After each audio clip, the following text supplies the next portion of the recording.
Ciao a tutti e benvenuti sul canale. Siamo qui oggi per parlare della modifica per la pedaliera DC RR. Ragazzi, dopo la recensione spero che immaginavate che avrei messo mano anche a questo gioiellino, ma non mi voglio perdere in chiacchiere, quindi banda alle ciance, sigla!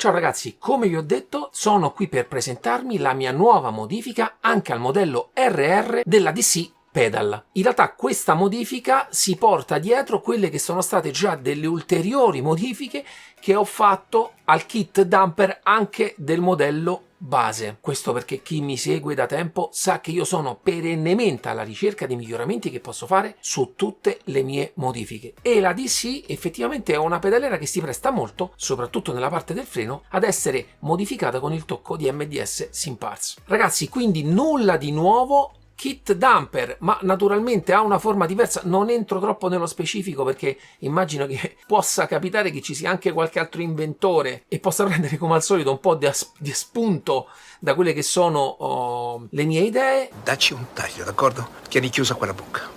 Ma... Non voglio sentire neppure una cazzo di parola, chiaro? D'accordo, Luis. Ma anche in questo caso tutte le modifiche che ho portato al kit damper sono atte a migliorare la fluidità, a migliorare il movimento, a migliorare tutto il sistema per dare il massimo di quella che potrebbe essere una sensazione idraulica aggiunta a un sistema di elastomeri. Questo perché, per mio gusto personale, mi piace aggiungere questo tipo di effetto su tutte le pedaliere che non hanno un effettivo sistema idraulico, perché questo va a coprire un pochino quello che è la sensazione di soli elastomeri o di molle che possono avere le varie pedaliere. In più, l'evoluzione totale su questa pedaliera è stato anche questo involucro che questa pedaliera non ha, ma in questo caso l'ho voluto creare perché gli elastomeri di base di questa pedaliera li ho trovati ottimi, e già vi preannuncio che non ho creato nessun tipo di elastomero perché con quelli forniti di base e le regolazioni che si possono fare sul pedale del freno, per chi ha seguito la recensione, ma nel caso vi invito ad andarvela a cercare nel mio canale, si possono veramente andare a fare di fino tantissime modifiche. L'unica modifica che ho voluto aggiungere,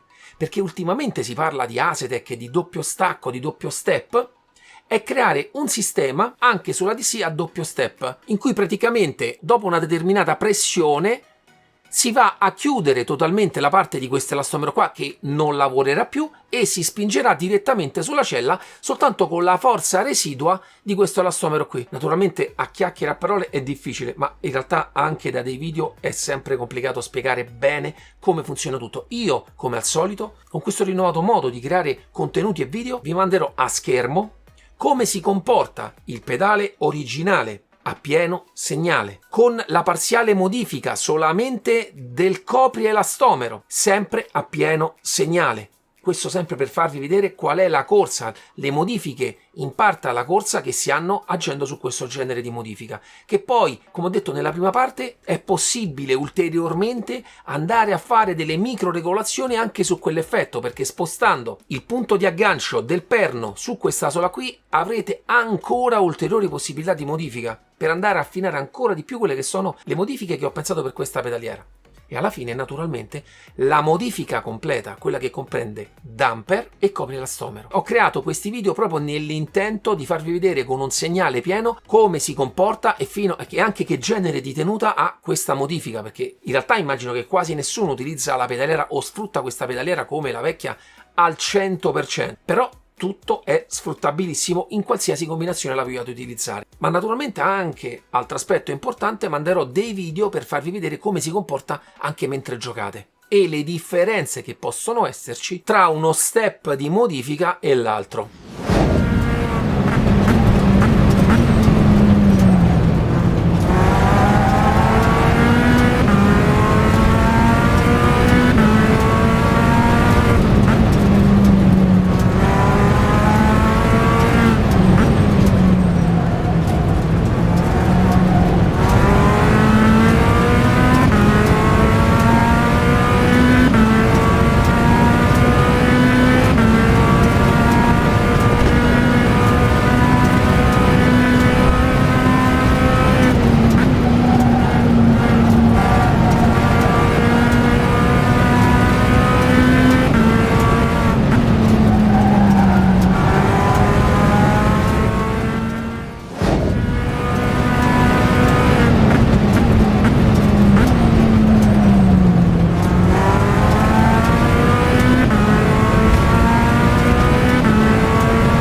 ragazzi, arrivando alle conclusioni finali, non sono modifiche obbligatorie per nessuna pedaliera, sono modifiche che aggiungono dei feeling diversi e io ogni volta mi capita di volerci mettere mano, innanzitutto perché la fase di progettazione per me è la fase più bella e poi perché mi piace sentire e capire con tutte le varie modifiche che faccio fino a che punto posso spingere un determinato prodotto. E spero che anche a voi, quando capita che posto anche questi video, vi faccia piacere. Per qualsiasi informazione qui sotto c'è la mia mail se volete scrivermi e ragazzi, che dirvi, ci vediamo al prossimo video. Ciao ciao!